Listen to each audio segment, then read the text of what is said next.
আল্লাহ বলেন আমি মানুষ বানিয়েছি আর মানুষকে কথা বলা আমি শিখিয়েছি। এই যে কথা বলতে পারি, এক একটা কথা তৈরি হতে এই কণ্ঠের ভেতরে 27টা ধাক্কা লাগে। বিজ্ঞান এখন দেখাচ্ছে যে 27টা স্তর পার করার পরে একটা কথা তৈরি হয়।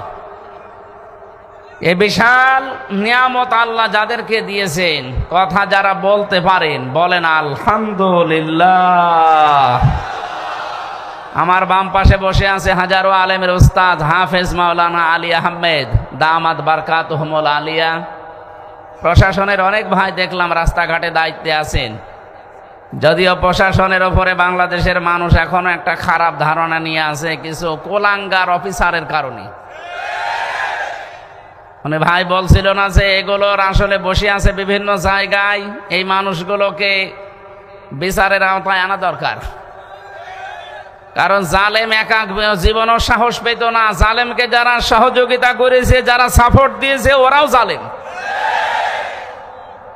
কিয়ামতের ময়দানে আল্লাহ নিজে মামলা দায়ের করবে জালেমের বিরুদ্ধে।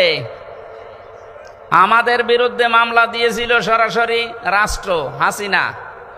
আমাদের দুইজনেরই বাদী হাসিনা, কিন্তু আল্লাহ কিয়ামতে বাদী হবে হাসিনার। এটা আমি বানিয়ে বললাম।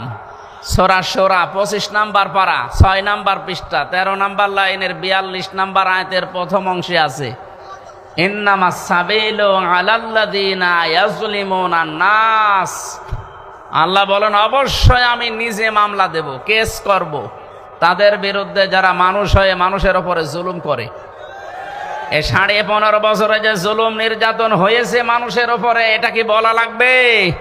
এই যে সাক্ষী দেখতে পাচ্ছেন না, আমরা একেবারে চাক্ষুষ সাক্ষী। আমরা ভিকটিম নিজেরা। এই সাতক্ষীরা বাংলাদেশের সবচাইতে বড় নির্যাতিত জেলা। এরপরে বাংলার জমিনে সাতক্ষীরার পরে চাঁপাইনবাবগঞ্জ।